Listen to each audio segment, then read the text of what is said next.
Nous sommes dans l'identification de Gog et Magog. Qui est Gog? De quoi il s'agit quand on parle de Magog? Nous avons pris ces passages bibliques pour répondre à cette question. Et nous pourrons aussi revenir sur ces mêmes écritures pour répondre à d'autres questions qui se présenteront juste après.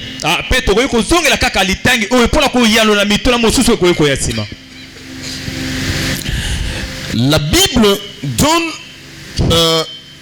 l'emplacement géographique de Magog.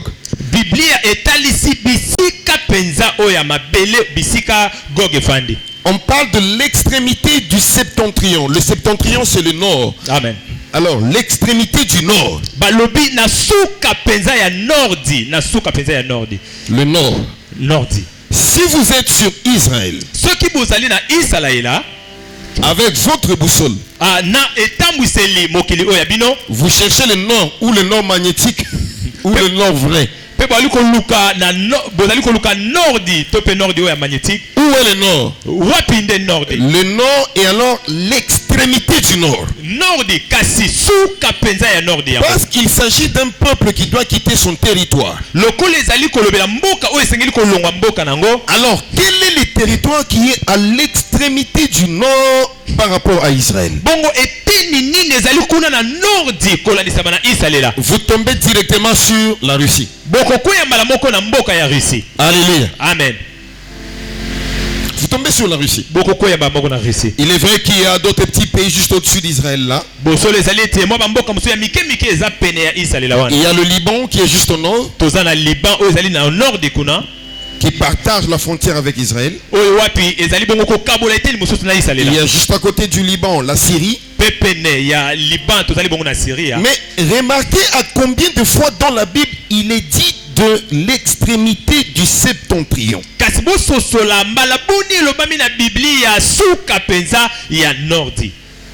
Alors l'extrémité du septentrion par rapport à Israël nous amène jusqu'en Russie. Lorsque nous allons parcourir certains écrits laissés par certains érudits, il semble que l'ancien nom de la Russie était Roche.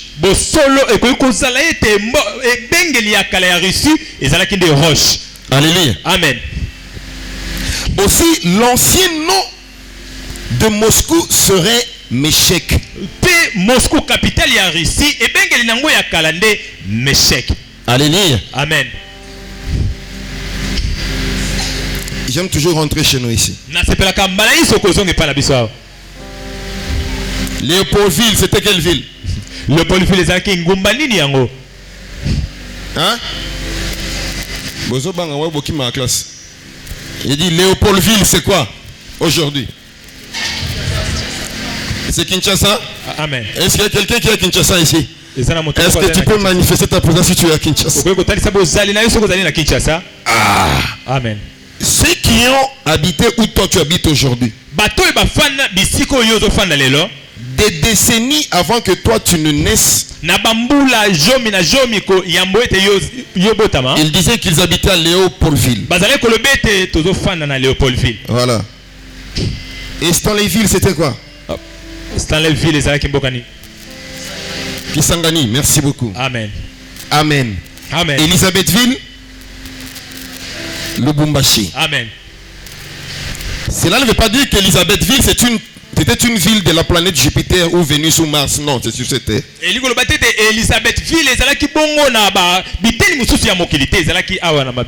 La Haute-Volta, c'était quel pays? Le Burkina Faso. Amen. Et la Rhodésie? Bon, là, je vous donne un devoir à domicile. Amen. Vous pouvez tricher sur Internet, vous allez trouver la réponse. Amen. Amen. Amen. Alors, je disais que dans ces temps-là, ces écrits-là, pourquoi je dis qu'ils seraient? Parce que ces écrits n'ont pas fait l'unanimité sur le plan scientifique. Mais quand moi je prends ces écrits des érudits et je les brandis ici, c'est parce que, lisant la Bible, Je trouve qu'il y a une concordance en ce que la Bible dit et ce que disent ces écrits des érudits. Bosolo ezali penza te na makomi yango na uti ko lobela awa pamba te batu nyonso te nde bandimi yango. Amen. Batu nyonso te nde mutu bandimi yango kasi na pe na zo yango na mwatina pamba te tango na tangi na Biblia pe na tali yango na moni ete mwa bokoka le penza ezali. Le territoire de l'ex-URSS était appelé Roche. Mboka oya ex-URSS ya kala yango bazali ko benga yango Roche. Et la ville capitale Moscou était appelée en ce temps-là Meshek. Pe engumba ya capitale oya ya tango wana ezalaki Meshek. Alléluia. Amen. Et vous remarquez que, comme je le disais, à partir d'Israël, vous cherchez l'extrémité du septentrion, qui est l'extrémité du nord, vous tombez directement sur la Russie.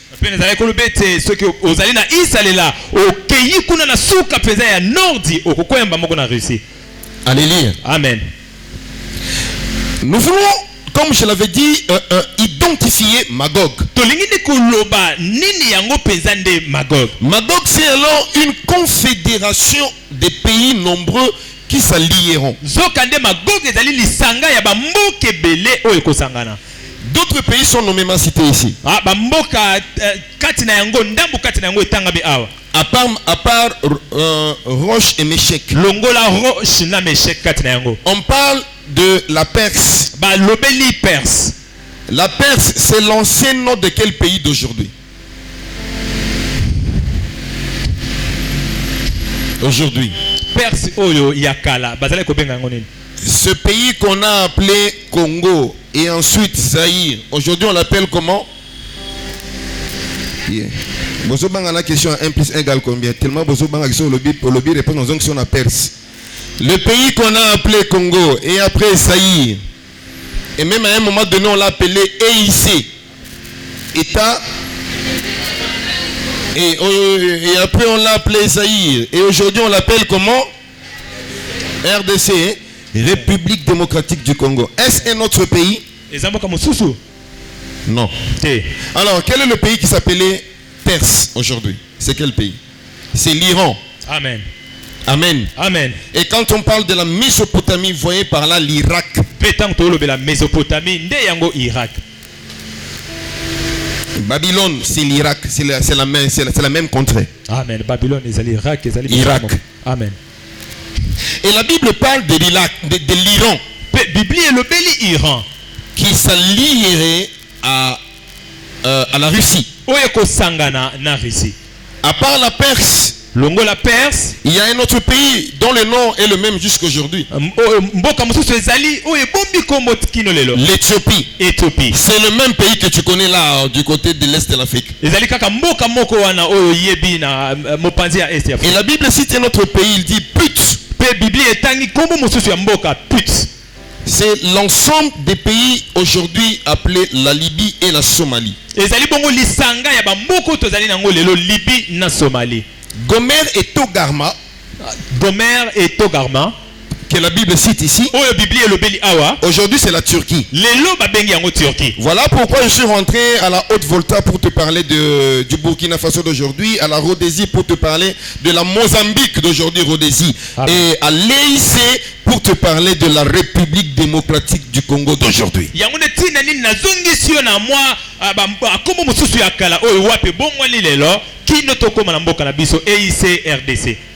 Dans ces temps les plus anciens, la Togarma et Gomer renvoyés à la Turquie d'aujourd'hui. Et c'est d'ailleurs la Turquie qui était l'élément moteur de la formation de l'Empire des Ottomans.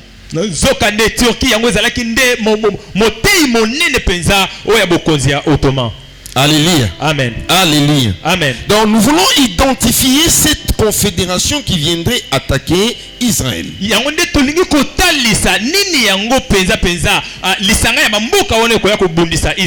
Donc nous voyons que la Russie,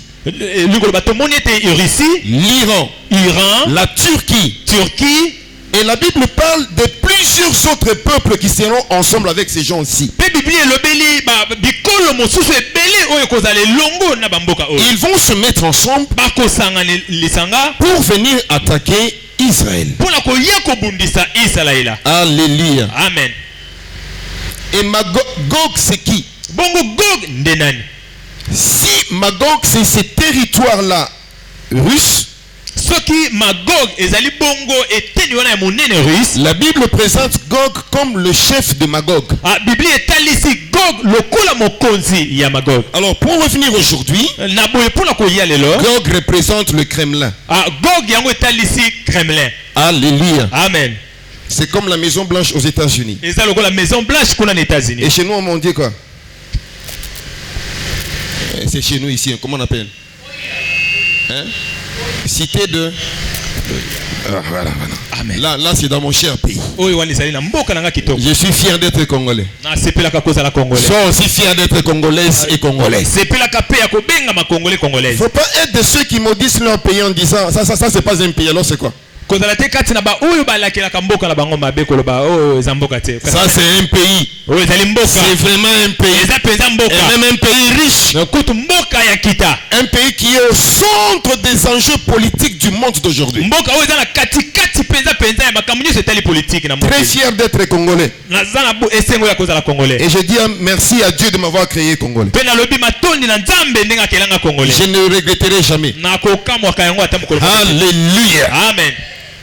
C'est un pays.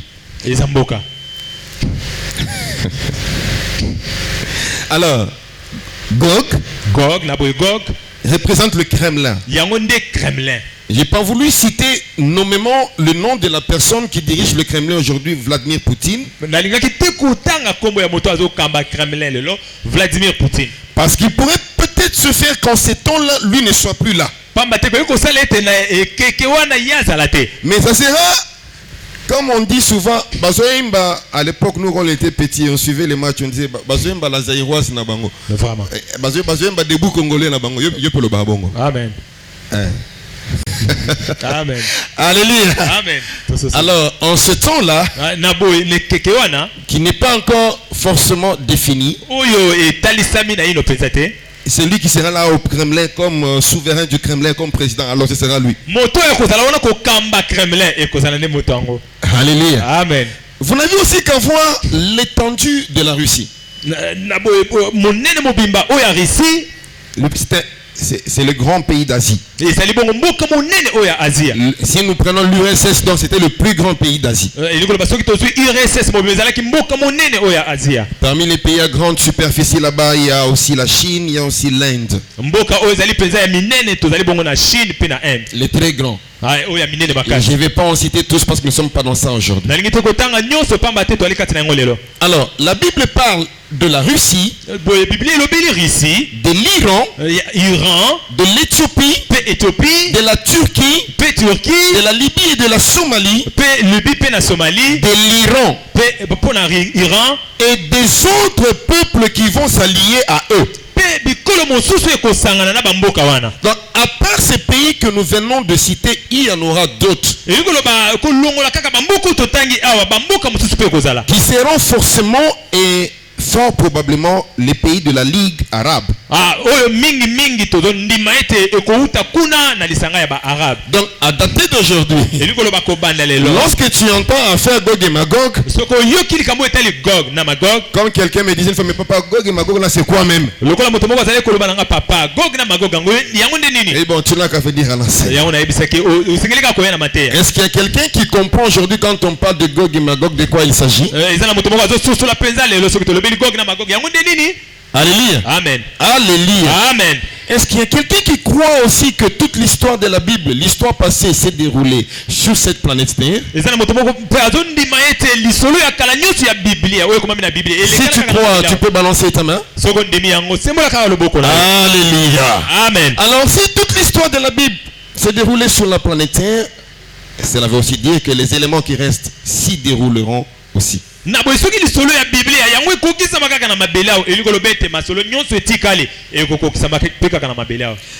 parlons de Gog et Magog, il s'agit désormais de la confédération arabo-russe.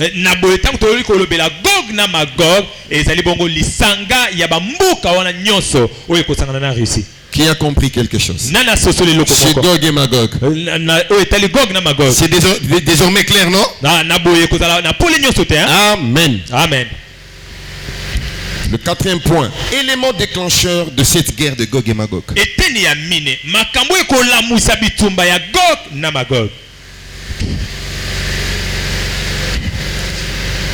Mais avant que nous parlions de ces éléments, on va en citer deux essentiels. J'aimerais que tu saches ceci. À la lumière de Ézéchiel 38 qu'on a lu là, reviens là-dessus. Vous savez, les théologiens appellent le prophète Ézéchiel le père de l'Apocalypse.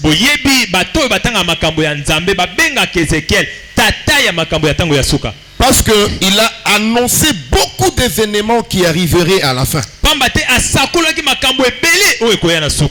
Alors j'ai aussi tout à l'heure dit que ces écritures que nous avions lues, nous y reviendrons pour répondre à d'autres questions.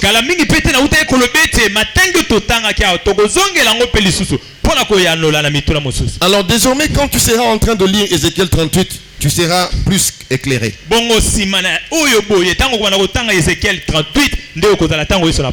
Alléluia. Amen. 4 à 7, prends ta Bible.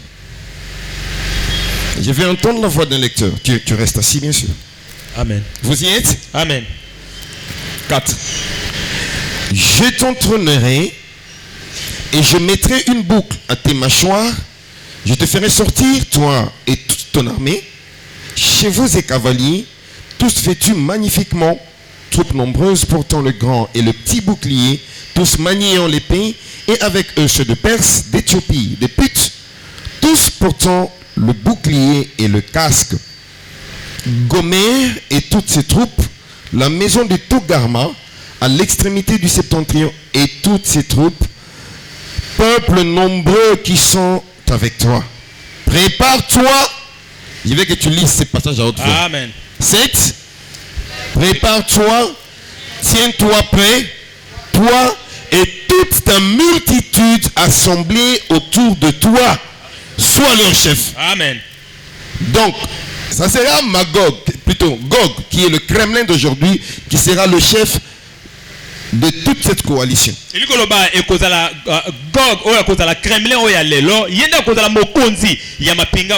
Au travers de cette écriture,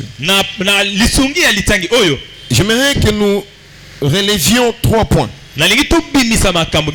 avant de parler des éléments déclencheurs de la guerre. Le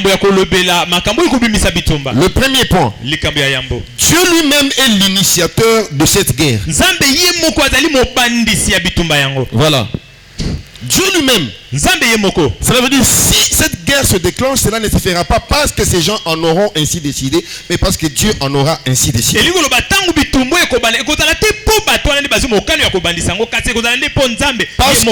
Parce que Dieu dit, je t'entraînerai et je mettrai une boucle à tes mâchoires. Non,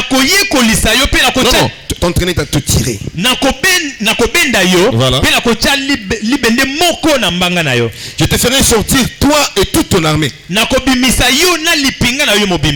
veut dire que pendant que dans d'autres passages on dit je te ferai tourner. Ça veut dire que ça ne dépendra pas forcément de la Russie. Mais Dieu a arrangé les choses que ça soit ainsi. Donc c'est lui l'initiateur de cette guerre. Il dit je vais t'entraîner. Je vais mettre une boucle à ta mâchoire pour te tirer. Et pour te faire sortir en dehors de ton pays. Alléluia. Amen. Je disais qu'on va voir 3 points avant de parler des éléments déclencheurs de la guerre. Le premier point, nous voyons que qui initie la guerre, c'est Dieu. Deuxième point, Dieu demande à Gog et à Magog de se préparer. Comme on l'a lu au verset 7. Il dit, prépare-toi. Tiens-toi prêt. Toi et toute la multitude assemblée autour de toi. Voilà. Vous comprenez d'où vient la puissance militaire de la Russie? Et des autres pays dont il est question ici. Cette confédération arabo-russe. Dieu leur dit, préparez-vous déjà. Et parce qu'il s'agit d'une guerre, donc il faut avoir de la logistique sérieuse.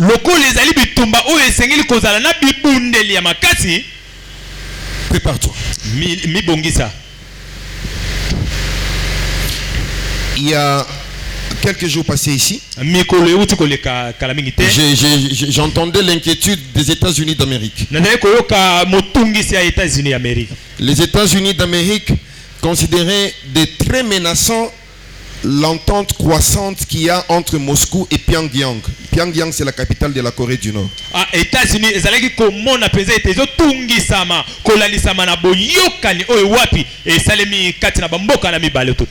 Corée du Nord et Russie.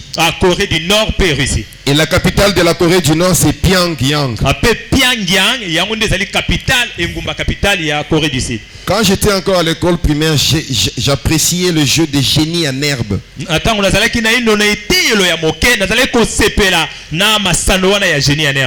Et le Zaïre à l'époque était parmi les grands pays dans cette compétition, tant en Afrique qu'à l'échelle internationale.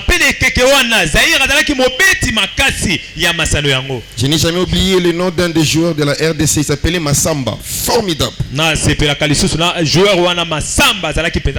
Donc il suffisait qu'on pose une question et il appuie directement une réponse. Aujourd'hui, il y a un similaire qu'on appelle question pour un champion.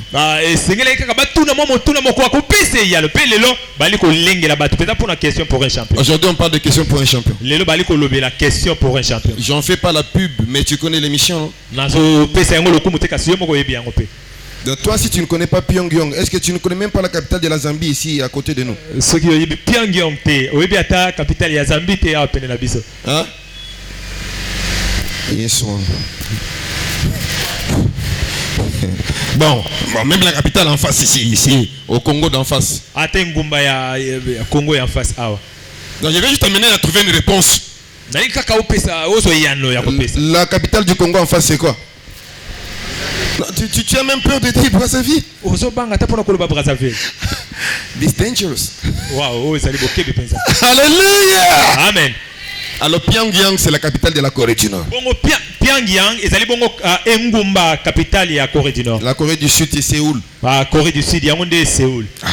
Amen. Et la Russie, Moscou. Russie, Moscou. Alors il y a ce rapprochement entre la Russie et la Corée du Nord qui commence à inquiéter les Américains. Vous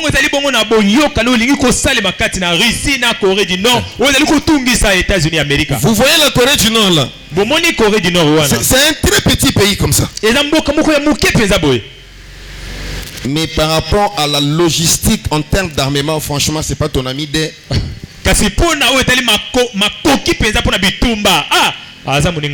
Voilà. La Corée du Nord effraie même les États-Unis. C'est ce qui fait que le président Kim Jong-un, lui, il n'a peur de personne. Bon, je le respecte, le président. Amen. Il n'a peur de personne. Lui d'ailleurs, il roule dans un train blindé. J'ai dit un train, mais un train blindé. Alléluia. Amen. Donc il est puissant. Malgré la petite étendue de son pays, malgré son jeune âge, il est très puissant. Et que dire de la Russie? Vraiment. Alléluia. Amen. Qui ne sait pas qu'il y a des années passées, c'est dans un passé très proche de nous, lorsque les États-Unis s'inquiétaient du nucléaire iranien.